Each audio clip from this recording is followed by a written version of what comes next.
what I wanted to do with this book, The Food of the Gods, was I wanted to set down in as careful and as well-documented a fashion as possible the argument for looking again at the impact of psychedelic plants on human evolution, on the emergence of all of the higher qualities that we associate with our own unique species out of simple animal organization.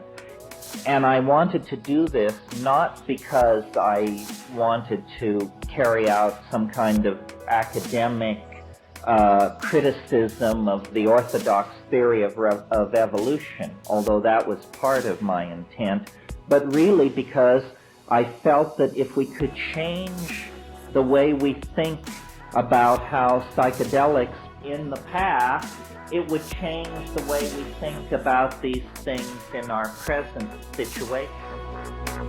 Many of you probably lived through a portion of the 1960s psychedelic revolution, and there psychedelic plants and experiences and drugs were presented sort of as instantaneous psychotherapy.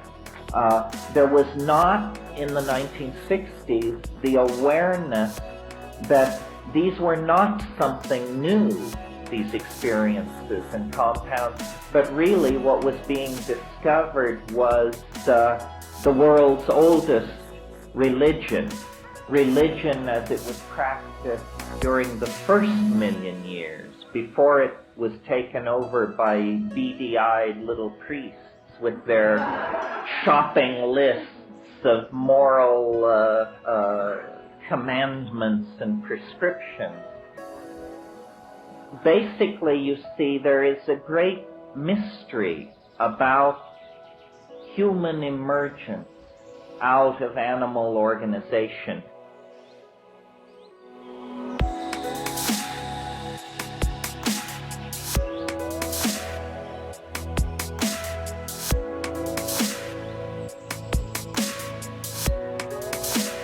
The orthodox theory of evolution works very well for explaining how higher plants emerged out of simpler plant forms, how higher animals emerged from lower forms.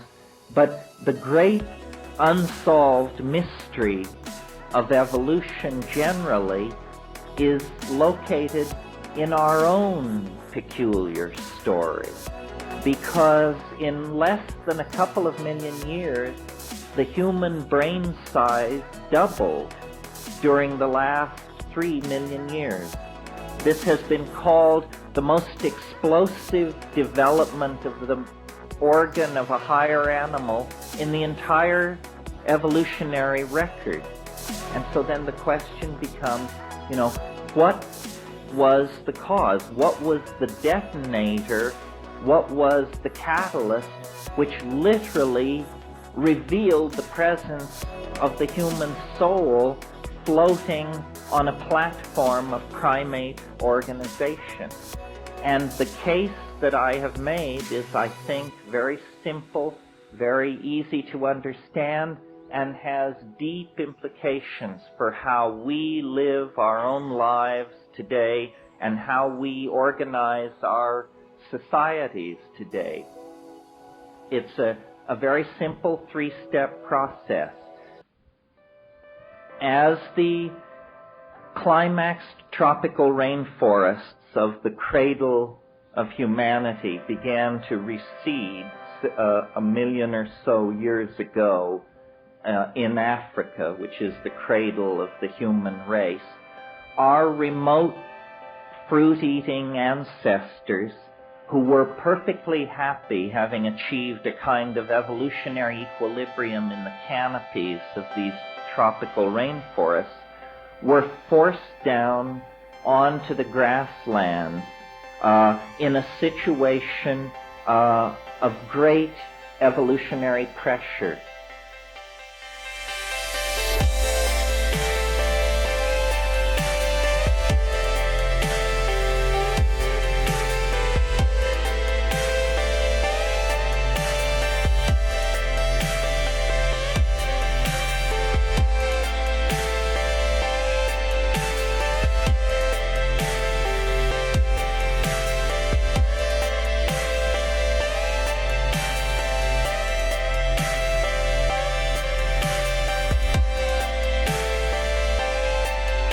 having to learn new forms of locomotion, bipedalism, a new way of coordinating the visual system, binocular vision, and most importantly, they were coming under dietary pressure. And one of the points that I make in my book very strongly is that orthodox thinking about evolution has never admitted the importance of diet into thinking about evolution. We all know that evolution proceeds through random mutation, which then meets a force called natural selection. But usually random mutation is presented as something which is to be traced back to cosmic rays and radiation present in the environment. Certainly, this is one of the inputs into the process of mutation. But you see, when an animal or a human being suddenly expands their diet, suddenly begins to eat foods and experiment with foods that they have never experimented with before, these foods, these plants, contain all kinds of exotic chemicals, natural insecticides, agents that cause these plants to taste very bitter so that animals will reject them as food. And these chemicals are mutagenic agents. So diet, a sudden shift in diet, exposes a population to many more mutagenic influences than it was facing previously. This happened to our proto-ancestors. And as they began testing new foods in the grassland environment of the African veldt, they came upon psilocybin-containing mushrooms, which were growing in the dung of wild forms of cattle, which were also evolving in this new grassland environment. Well, now the key, or one of the pivotal concepts in my notion, is related to the fact that psilocybin actually in very low doses increases visual acuity, edge detection, and a kind of visual clarity is an aspect of very low doses of psilocybin. The equivalent, in fact, of having a plant in the environment which confers chemical binoculars on its user. Well, you don't have to be a rocket scientist to see that if there's a plant which gives better vision, and there's a hunting and gathering animal in the proximity of that plant, that the animals that admit that plant into their diet will be more successful hunters, more successful gatherers. They will obtain an expanded food supply for their offspring, and they will tend to outbreed the non-psilocybin using members of the population.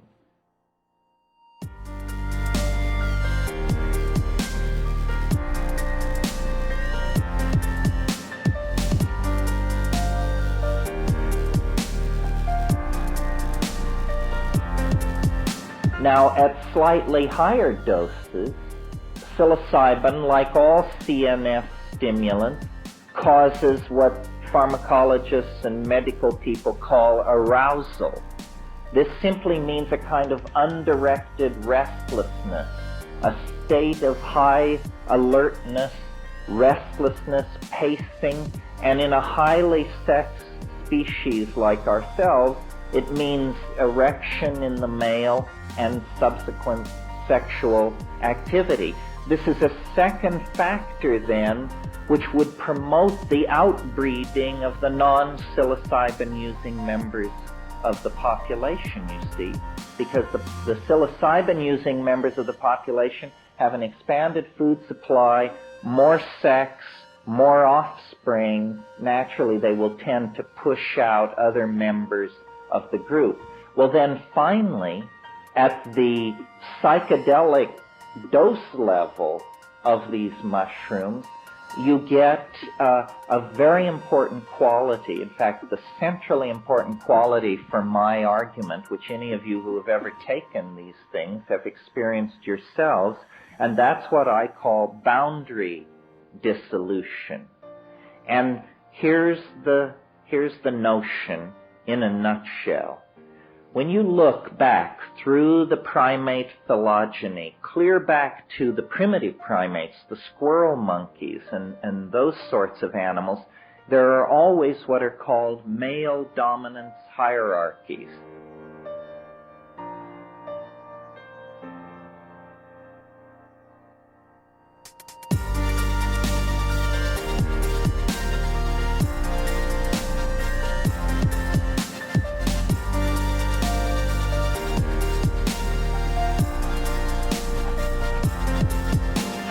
There's an alpha male animal who, through brute force usually, takes the most desirable females under his command and sets his lieutenants over his male lieutenants over the rest of the females.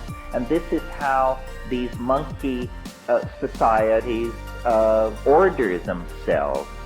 Well, because psilocybin is a boundary-dissolving hallucinogen, and because the essence of ego consciousness, which is necessary for these boundary hierarchies, and for these dominance hierarchies, the essence of ego is boundary definition.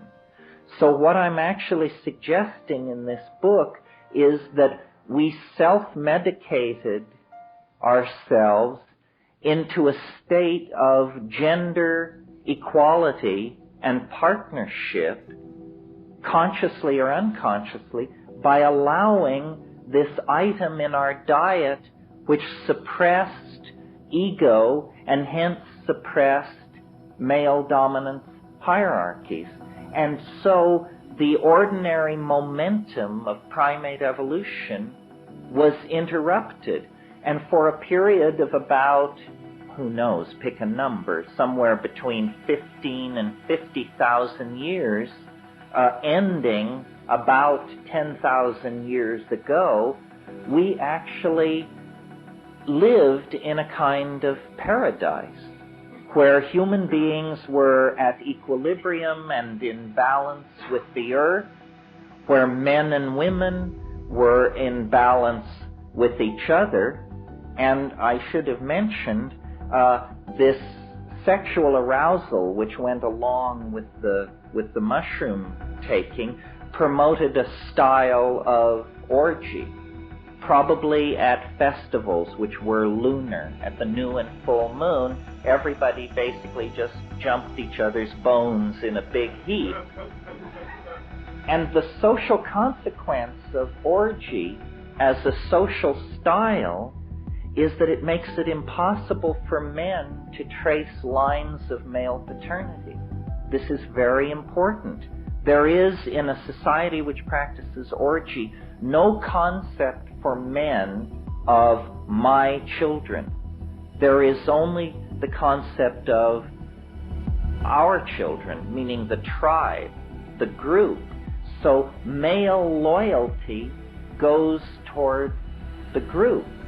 And this is very important because once men discovered male paternity, they discovered ownership of hunting grounds, food supplies, women, you name it. And it tended to feed back into the formation of the ego structure. Well, and so I believe that really that was the golden age of humanity, that we all long for and have a great poignancy for, that has even been called the nostalgia for paradise. I believe we have this nostalgia for paradise because we are the victims of a fall.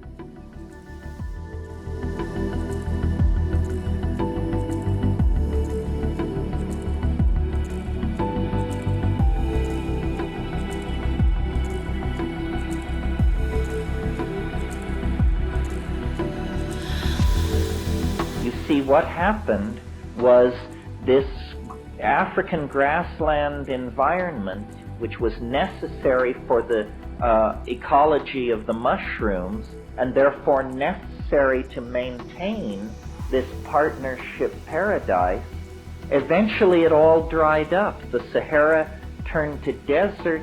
These people were forced out of Africa into the ancient Middle East, and we fell into history. And this is the moment at which agriculture was invented. Agriculture, because you have to stay in one place and tend the crops and defend the surplus of these successful agricultural efforts, means the end to nomadism. It means the birth of cities.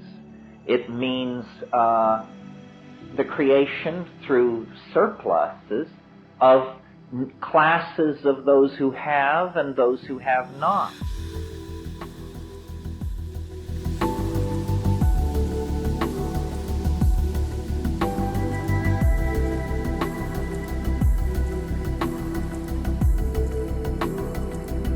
It promotes kingship.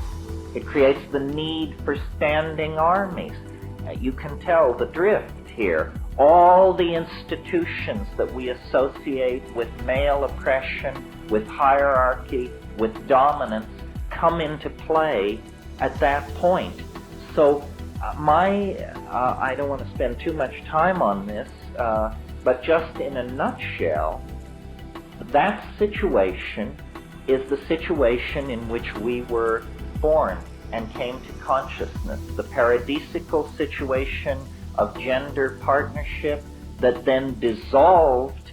It was really a return back to the earlier primate style of male dominance and hierarchy when the mushroom was no longer available. We returned to our old monkey ways, and we have been practicing those monkey ways ever since, even as we reach toward the sequencing of the human genome, the exploration of the solar system, the exploration of the heart of matter. Nevertheless, we do it from a psychologically damaged perspective. Now, the question of drugs. Why, as a species, are we so obsessed and so addictable to so many things? There are a few animals who will break into a compound for fermented fruit or something like that, but we addict to dozens of substances and behaviors. Well, I believe that you can make an analogy to a person who was abused or traumatized as a child. The entirety of human history has been acted out in the light of the traumatic severing of our connection into the Gaian mother goddess planetary matrix of organic wholeness that was the centerpiece of the psychedelic experience back in the high Paleolithic. In other words, the world of hallucination and vision that psilocybin carries you into is not your private unconscious or the architecture of your neural programming, but it is in fact a kind of intellect, a kind of being, a kind of Gaian mind. For Paleolithic human beings, it was the great goddess. Once you sever from this matrix of meaning, what James Joyce called the mama matrix, most mysterious, once you sever yourself from that, then you have nothing but rationalism, ego, and male dominance to guide you. And that's what has led us into the nightmarish labyrinth of technical civilization, overpopulation, classism, racism, sexism, propaganda, so forth and so on. All the ills of modernity.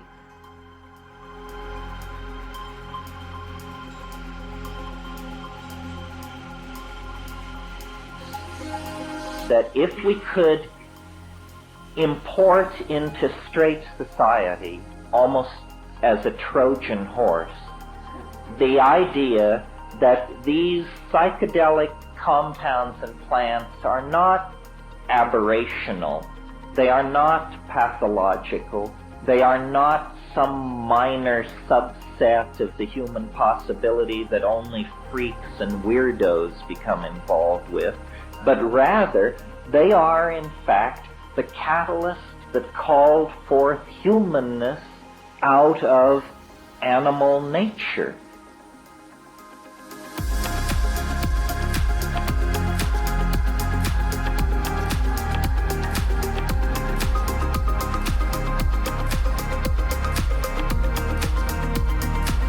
If we could entertain this as a possibility, it would change the way we think about so-called primitive societies, shamanism, the psychedelic experience, society's efforts to control and eradicate these substances.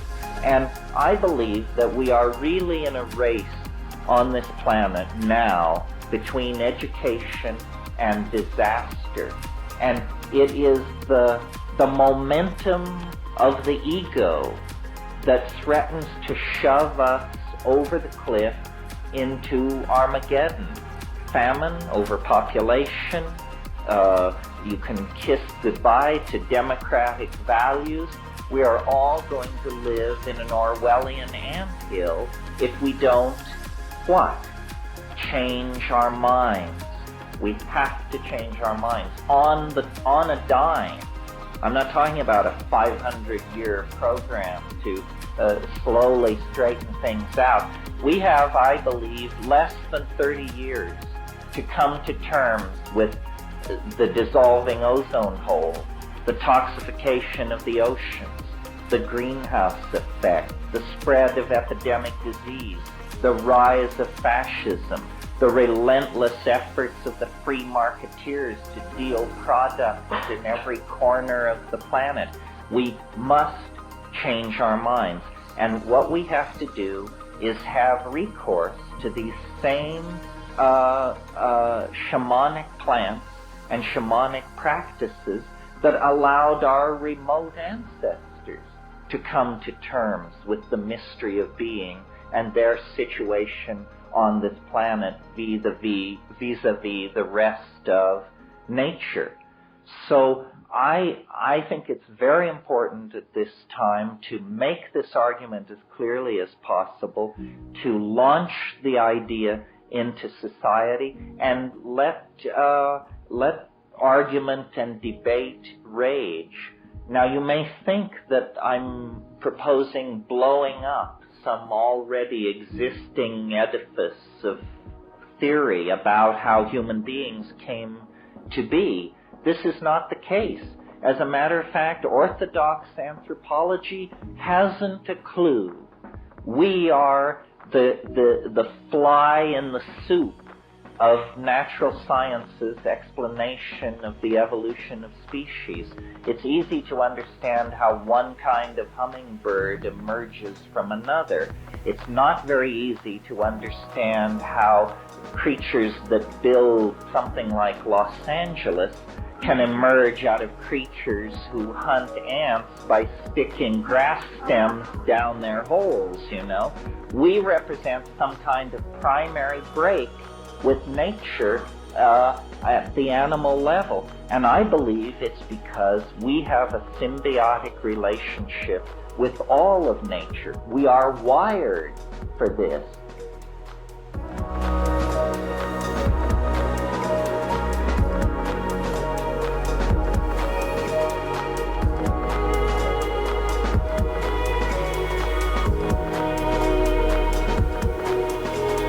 There are drug receptors in our brains, in our physical brains, that have been carried along for 1,000 generations without really being called into use. But now is the time. If we really believe that these things expand consciousness, then we must study them, use them, apply them, because it's the absence of consciousness that is creating a terminal crisis, not only for us as a species, but for every living thing on this planet. And I think the psychedelic experience is as much a part of being alive as sexuality, language, the things which fulfill us and give meaning to the human experience are left incomplete and impossible to assimilate if we don't place the capstone on the edifice of our being in the world. And the capstone on that edifice is our right, our obligation, and the privilege of dissolving our ordinary ego boundaries and merging with the mind and purpose of the planet. And this is what I was trying to say in the book, and this is what I hope I'm able to communicate to you this evening.